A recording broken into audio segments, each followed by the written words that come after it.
Hi friends, my name is Jeshwan. Today my project work is Telugu విద్యార్థి. కంఠస్థం చేయడం ఎప్పుడు సులభమవుతుంది? భావాన్ని తెలుసుకొని చదవాలి.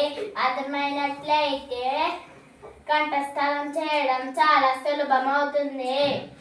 ఎలాంటి వారిని ప్రజలు మెచ్చుకుంటారు? బాగా చదువుకున్న వారిని ప్రజలు మెచ్చుకుంటారు. పుస్తకములు ఏ విధంగా చూడాలి? పుస్తకములని పువ్వులనే పూజించాలి.